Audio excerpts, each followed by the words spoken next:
If someone told you to build your ideal power forward, he would probably end up like George McGinnis. McGinnis had the build, standing at 6'8" in pure muscle at 235 pounds, could run and jump, could grab a board and take it the length of a court for a bucket, cleaned up the glass like no tomorrow, while always being ready and more than capable to put the ball in the basket with his unorthodox shot, but hey, that mid-range jumper fell.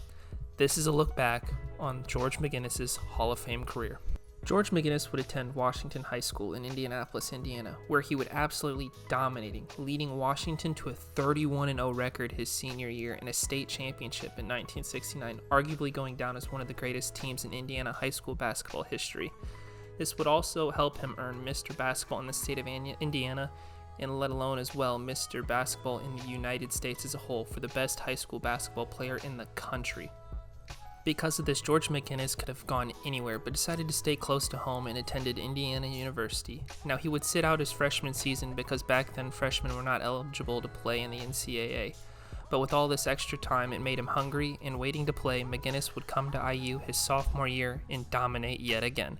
He would average 30 points and 14.7 rebounds, leading the Big Ten in both categories, which was a first for a sophomore, helping earn himself All-American and Big Ten honors as a sophomore. Despite McGinnis' dominance, the Hoosiers struggled this year, going 17-7, missing the NCAA tournament. McGinnis, after the impressive year at IU, decided to turn pro, where he found himself playing back home yet again with the Indiana Pacers in the ABA. McGinnis would join a competitive Pacers team right away, joining two fellow Hall of Famers in Mel Daniels and Roger Brown. George McGinnis, being the third option on the team behind these two, would average 16.9 points and 9.7 rebounds, making the all-rookie team his rookie year. Now, Indiana would go 47-37, earning a 2 seed in the playoffs because of this. Now, they would go on to beat the Denver Rockets and the Utah Stars in round 1 and 2 in tight series, with both of them going all 7 games, earning a trip to the ABA Finals, where they would face the New York Nets, led by Hall of Famer Rick Barry. The Pacers would end up winning the ABA championship in 6 against the Nets, in large part due to McGinnis, where McGinnis averaged 18.3 points and 15.5 rebounds in the finals, helping him get a ring year 1 as a rookie. Next year, George McGinnis would even take a larger jump with the Pacers, becoming the main guy on the team. He would go on to average 27.6 points and 12.5 rebounds, becoming an all-star for the first time. The Pacers again would be in a similar spot come postseason, with a 51-33 record, earning a 2 seed, where yet again they would match up against the Denver Rockets and the Utah Stars, beating them both, earning a trip to the ABA Finals yet again, but this time led by George McGinnis.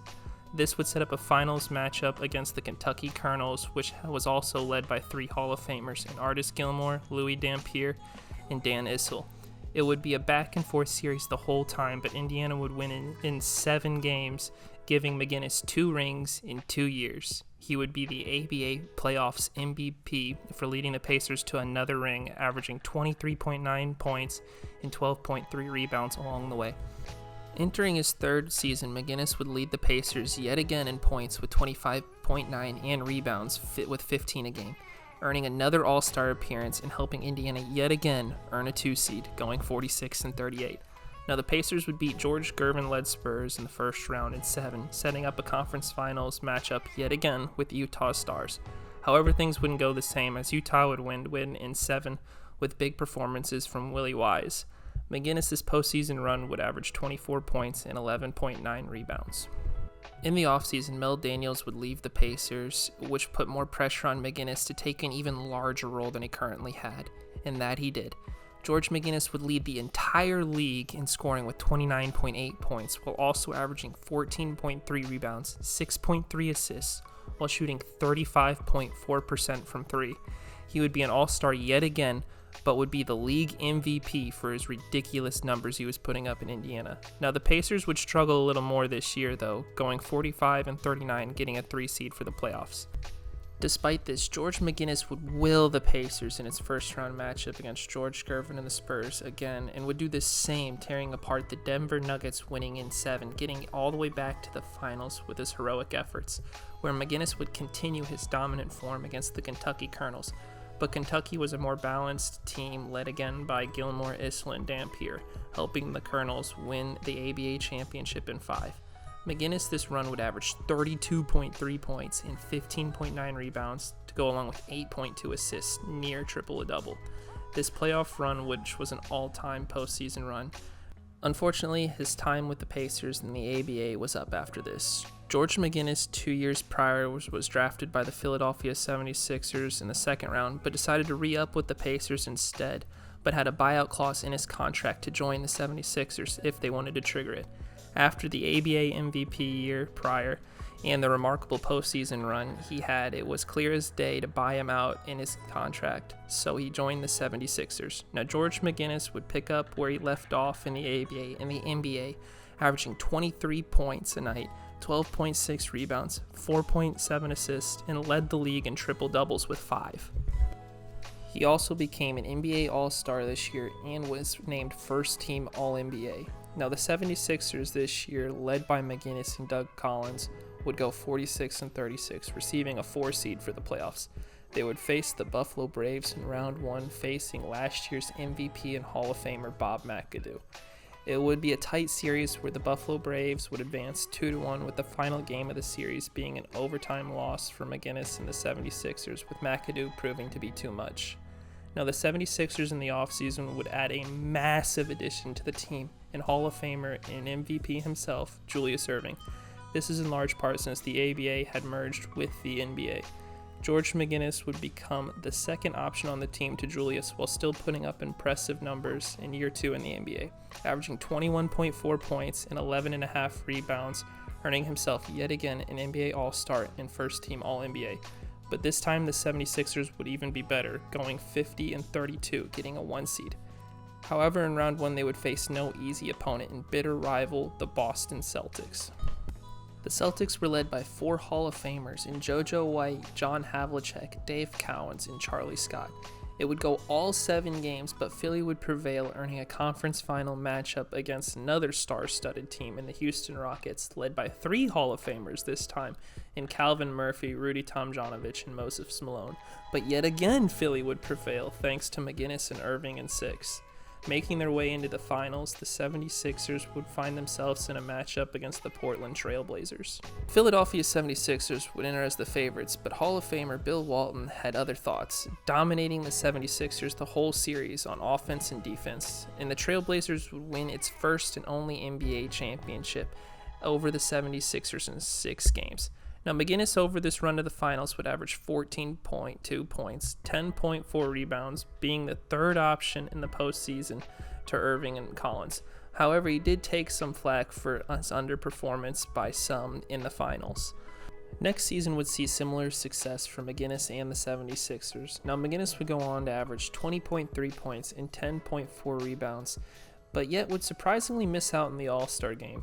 But alongside Collins and Erving, he would help the 76ers get the 1 seed yet again, going 55-27. Now, in round 1 this year, Philly would sweep Bob McAdoo-led Knicks, getting an Eastern Conference Finals matchup against the Washington Bullets. Now, Washington would prove to be a challenging matchup for Philly and McGinnis in particular, with McGinnis at times having to match up against both Hall of Fame bigs in Elvin Hayes and Wes Unseld. Along with the help of another Hall of Famer in guard Bob Dandridge, the Bullets would beat the 76ers in 6 before going on to win the NBA championship that year. Now, this postseason would again see a small dip in numbers from McGinnis compared to the regular season to 14.7 points and 7.8 rebounds.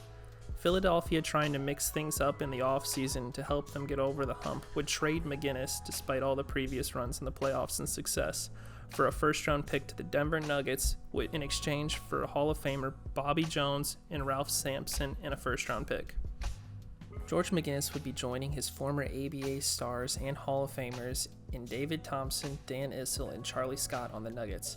Now, George McGinnis would be the second option on this star-led team by the Nuggets, where he would average 22.6 points and 11.4 rebounds while finding his way back to the All-Star game this year. Now, the Nuggets would go 47-35 this season, getting a 4 seed, earning a matchup in the first round against the Lakers.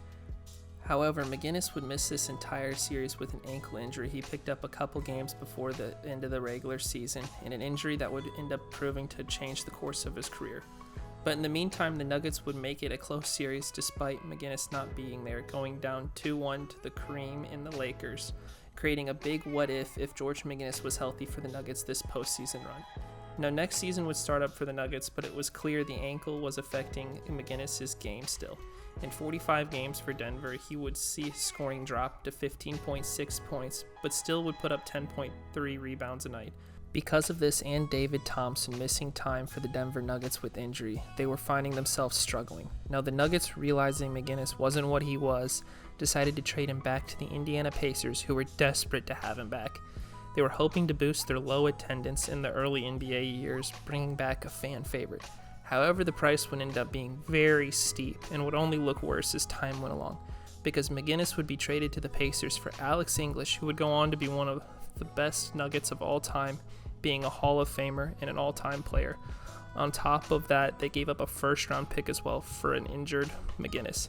Now, McGinnis for the Pacers for the rest of the season would score 13.2 points and 8.5 rebounds in 28 games on a Pacers team that would go 37-45, missing the playoffs. The next season would see more of the same from George McGinnis, as the injuries seemed to have long-lasting effects on his game. George McGinnis would average 13.1 points and 7.7 rebounds in a career-low 69 games played. The Pacers, however, would improve this season with a spread-out scoring attack with 7 guys scoring in double figures, with Billy Knight leading the way. Now, the Pacers would go 44-38, getting his 6th seed in a matchup against his former team in the 76ers, where Julius Erving and Bobby Jones proved to be too tough of an opponent, resulting in a sweep for the Pacers. Now, McGinnis would only average 5 points and 5 rebounds this series, which would be a sign of things to come. McGinnis would put up similar numbers to the 76ers series his next year, going with 4.7 points and 5.2 rebounds and a career-low 17.6 minutes a night, all the while on a Pacers team that would go 35-47, missing the playoffs altogether. After this season, George McGinnis realized his time was up due to the injuries he had procured over his career at the age of 31.